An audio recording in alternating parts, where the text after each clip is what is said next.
Chris from Good Roads, and I want to share another project that I've been working on with you guys.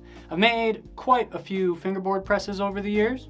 Most of them make a pretty standard geometry. The old school press gets a little funky with it. But there's a whole world of board shapes out there, and I wanted to expand my horizons. So I made this. This is a Longboard fingerboard press that makes decks like this, and like this. And basically any longboard shape you could dream up. So let me show you how it works. Real quickly before we get started, just a reminder, we got 10% off everything in the shop till the end of the year. Stocking up is the code that you want to use at checkout. Thanks for the support. First things first, let's take a look at the mold. It is a big boy, pressing blanks up to 136 millimeters long and 36 millimeters wide. It has multiple drilling guides for different wheelbases that really give you a ton of creative options when it comes to shapes. The press that I use in this video is a prototype, and it only has the multiple drilling options at one end, but the final product has them at both the nose and the tail, mostly to make it symmetric so mold alignment is easier.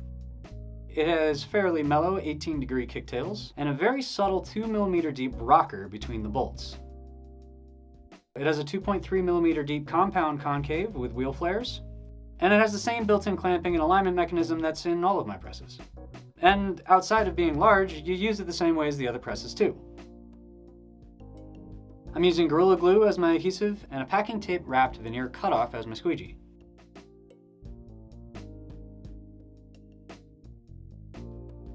I line the mold with some wax paper to keep it clean.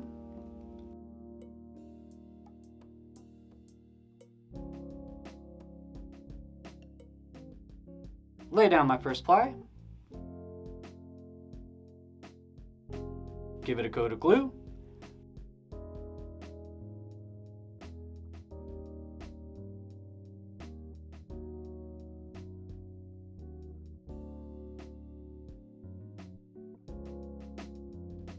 Lay down my next ply, and repeat until the whole stack is done. Remember to not put glue on your top ply, that one doesn't need it.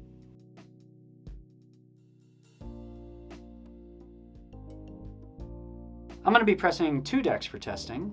They're both 5-ply layups, and the first one is walnut with poplar cross plies.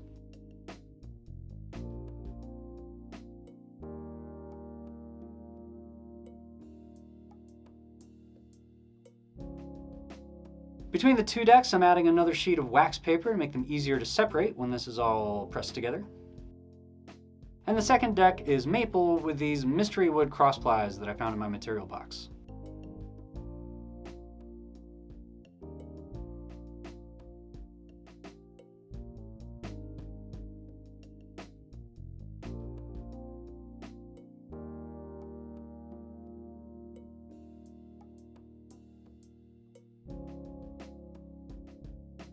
After that one's stacked, I add one last sheet of wax paper, then drop the top of the press in place.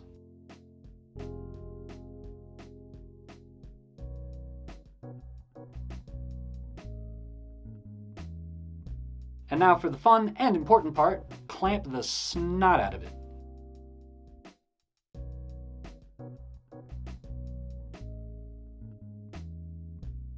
Or clamp the glue out of it, I guess. Here you can see we've got a bit of squeeze out and that the Gorilla Glue is foaming, so everything is working as intended. After letting the glue cure for a day, we can come back and crack the mold open.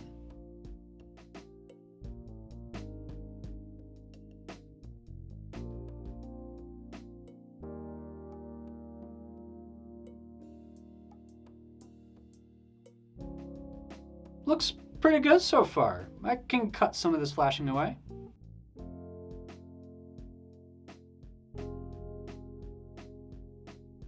And that makes it easy to peel off my protective wax paper.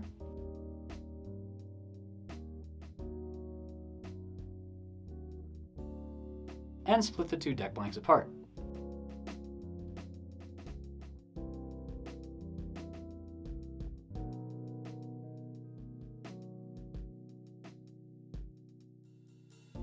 And these came out really good. Those are exactly the mellow curves I was looking for when I was designing this mold. I got my wheel flares and my rocker. Heck yeah, this thing looks like a longboard. Now, normally I would have drilled the blanks while they were still in the press. That guarantees that the bolt holes are perfectly aligned with the deck's geometry. But I wanted to drill these two blanks for different wheelbases, so I'm gonna reseat them back in the press, clamp back down, and drill each blank individually. I drilled one at the longest wheelbase and the other at the shortest this prototype mold can do, though the final version can do up to 6 variations if I did my math right.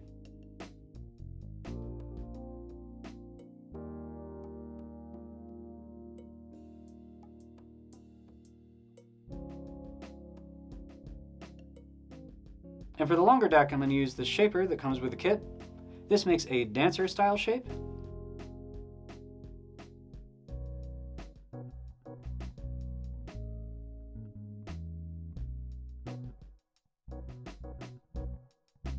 And since the snow is coming down and the fireplace is going, I thought I would whittle these two fingerboards.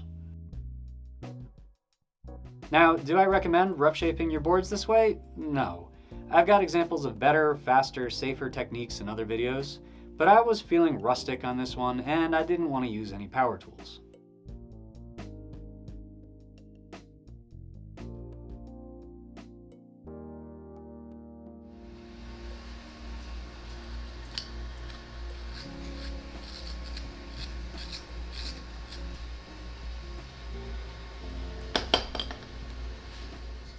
And there you go, that's our dancer rough shaped. For the other deck, I want to do a different style of longboard. I'm going to aim for something that looks a little bit more like a downhill cruiser.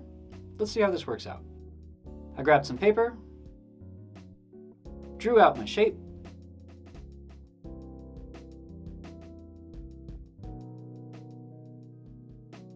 cut myself a template,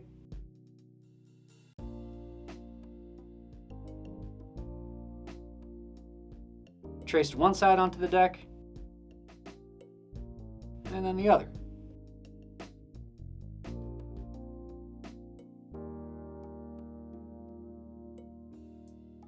There was a lot more material to remove this time, so I used this set of tin snips to cut the bulk away. And then it was back to the knife to pare it down to the line.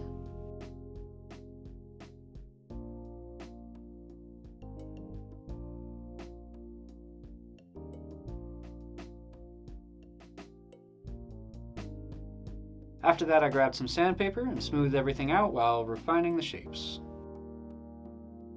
Next, I grabbed this tiny countersink burr I got from McMaster and my fingerboard countersinking collet, which you can get at goodroadscollective.com, and I countersunk all of my bolt holes.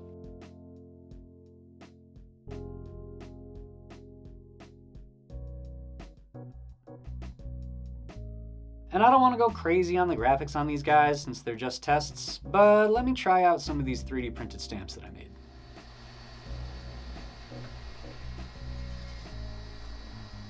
Hey, that came out good. Cool.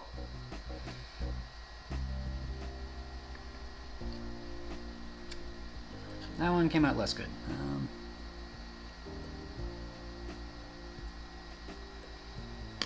It really does not want to imprint, huh?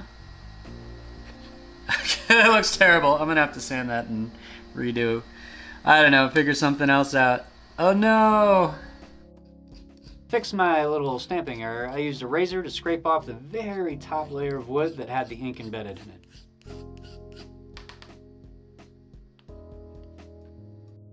And then tried applying the stamp again.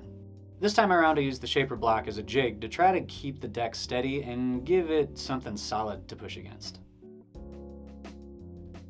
Almost there. Can I fix that S? Can I save that S? Pretty cool if I could. Yeah. I think that's good enough for a stamp. Cool. Yeah, sure. Good enough for rock and roll. 2 test decks with simple graphics applied. Though I think that stamp technique is gonna need a little bit more development. And since we're down on the old homestead with our deck building this time around, I thought I'd give these two an old-timey finish as well. Similar to tung oil, walnut oil can be rubbed on with a rag and it catalyzes, which means it hardens over time. It takes about a week to harden, but the application is super easy. And there we have it, a longboard fingerboard press and my 2 new longboard decks.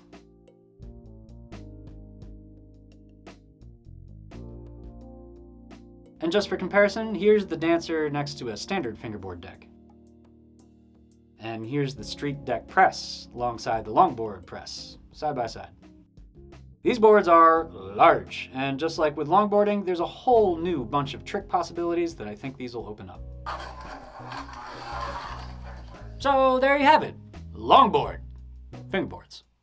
This is really fun, and out of all of my fingerboard presses, I think this one has the most potential as far as the variety of shapes and styles of boards that you can press, just because there are so many disciplines of longboarding. Right here, we've got a twin tail and a single kick. You could do pintails. You could probably figure out how to do drop throughs. That'd be kind of interesting.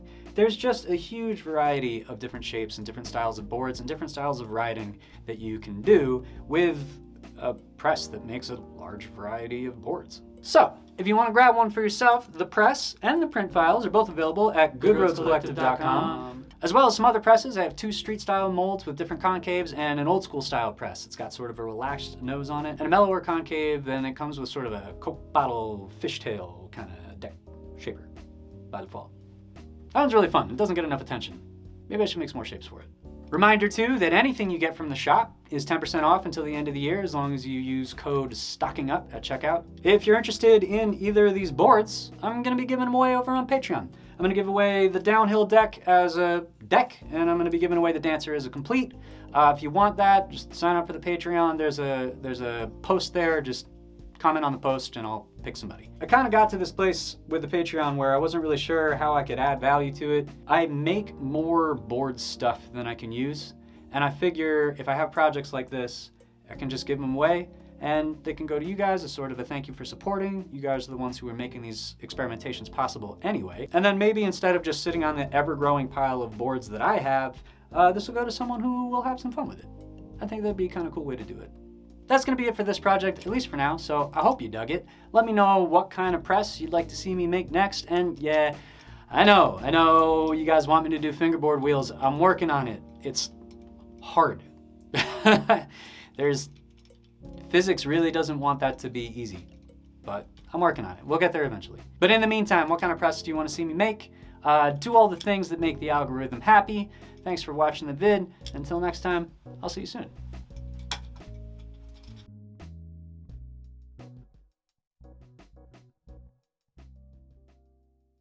Reminder too that anything you get from the shop is 10% off until the end of the year as long as you use code STOCKINGUP at checkout. I had to think about it, but I remembered. We got there.